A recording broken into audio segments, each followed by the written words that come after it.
If you're watching this video, chances are you've noticed that the footage from your iPhone has a noticeably different look compared to what you get from your DJI Osmo Pocket 3. The colours, contrast and overall feel can be quite distinct. I've recently been experimenting with different techniques to match footage from these two cameras, and in this video I'll show you how you can record iPhone log footage and quickly colour match it with your Osmo Pocket 3 footage. Here are some examples to show you the kind of results you can expect.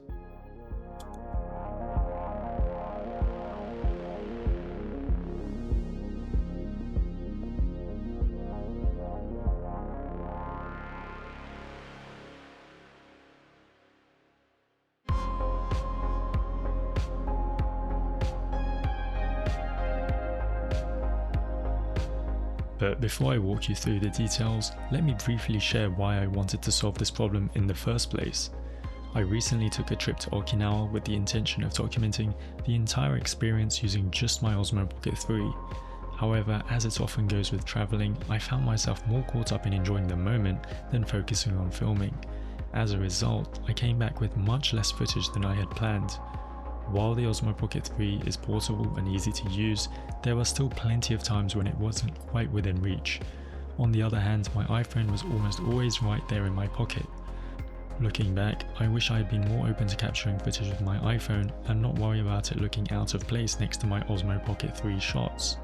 So to make sure I'm better prepared for my next adventure, I wanted to establish a setup that would let me use the Osmo Pocket 3 as my A cam and the iPhone 15 Pro Max as my B cam, allowing me to mix and match footage seamlessly without any severe inconsistencies.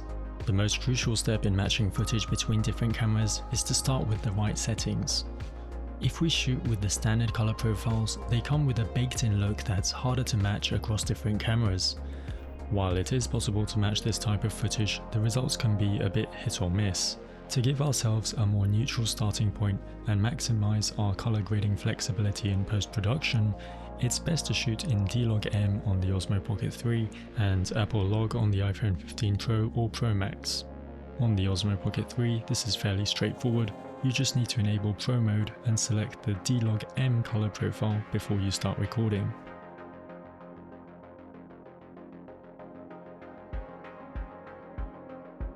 For the iPhone 15 Pro and Pro Max models, capturing Apple Log footage requires some setup. You need to enable Apple ProRes in your phone settings so that the option to record log footage in the camera app becomes available. However, ProRes footage takes up an insane amount of storage space, which isn't ideal if you're casually shooting clips for your vlog. Luckily, by using the Blackmagic camera app, we can record Apple Log footage encoded in the HEVC format instead of ProRes. This allows us to keep the smaller file sizes we're used to while still getting the advantages of Apple Log. This app is fantastic and best of all, it's free. Interestingly, this is also the app that Apple themselves used to film their Scary Fast keynote, which was shot using an iPhone 15 Pro Max. Now that we have both D-Log-M and Apple Log footage, we're in a good position to achieve a consistent look between them. I'm going to quickly show you how I got the clips to look the same in DaVinci Resolve using color space transforms, but you can do something similar in other video editors. So let's say the specific look we want is just the default DJI look. This means we don't really have to do anything with the Osmo Pocket 3's clip except apply the official DJI LUT to the D-Log-M clip. We now have something that looks like what we get if we just shot using the standard color mode on the Osmo Pocket 3.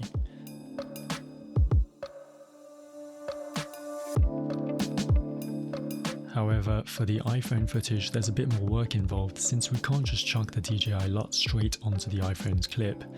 Instead, we have to first create a CST node to bring our Apple Log footage into the Rec 709 space. I then make manual adjustments to things like the balance, exposure and saturation so that our iPhone clip looks similar to the D-Log-M footage.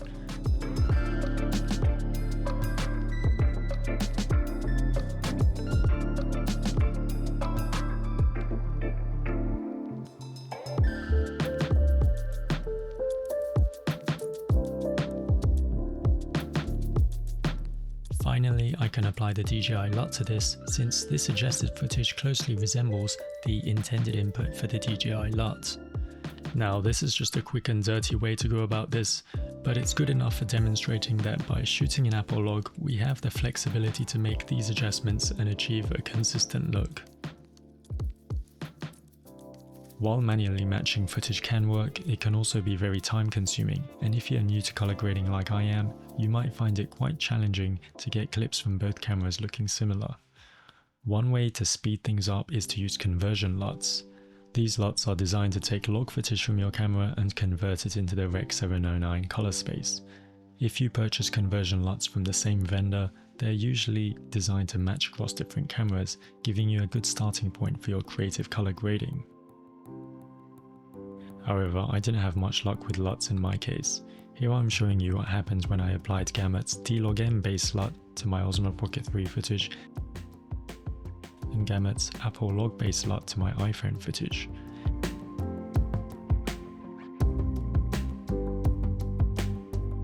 As you can see, the two clips don't look very similar right off the bat, and I found I was making just as many adjustments as doing everything from scratch. This could be due to several factors like not setting the ideal camera parameters while filming, or just the natural differences between the camera sensors.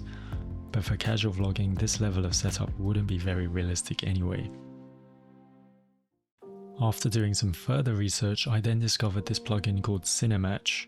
This plugin is specifically designed to handle color space transforms and color adjustments for you, and it also incorporates sensor matching, which makes the results even more accurate.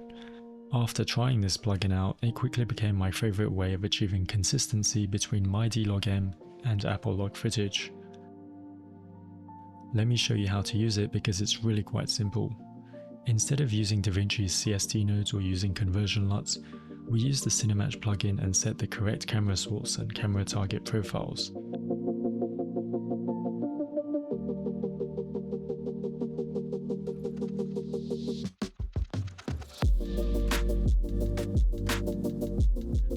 Notice how the Apple log footage instantly looks closer to the D-Log-M footage, but the temperature is off.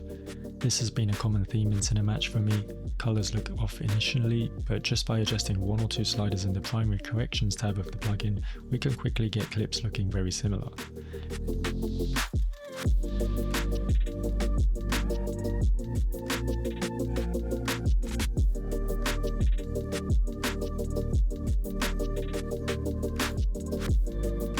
From here I can apply the DJI LUT to the iPhone footage, and I'm quite satisfied with how similar they look. Of course, we don't have to use the DJI LUT, we can start grading them manually or use any other LUTs. But the fact is, I can treat the iPhone footage as if it were D-Log-M footage taken on my Osmo Pocket 3. Now, I just wanted to show you roughly how many steps it took me to get the iPhone and Osmo Pocket 3 footage in the same ballpark using CineMatch. While this plugin isn't a one-shot fix, it only required adjusting a few sliders in the primary corrections tab to get the clips looking similar. This was something that required much more trial and error when I was using DaVinci's own tools, and I generally wasn't able to achieve the same quality of results with my limited skill set.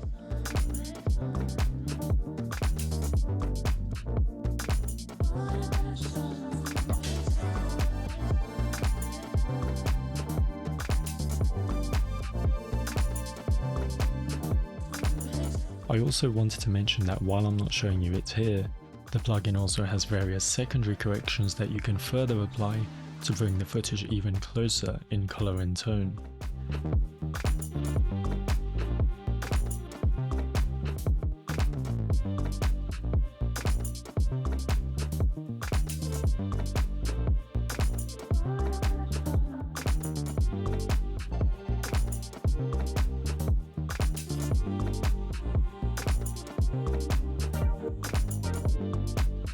For comparison, here is me trying to quickly match footage using a combination of conversion LUTs and manual tweaking using DaVinci Resolve controls.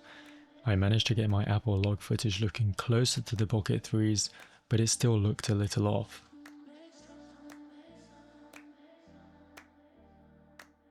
And before I wrap up this video, I wanted to show you one more thing I like about CineMatch, which is that it doesn't just help you match iPhone and DJI Osmo Pocket 3 footage, You can also use it to match footage with any other camera that's supported, which included my Fujifilm X-T3.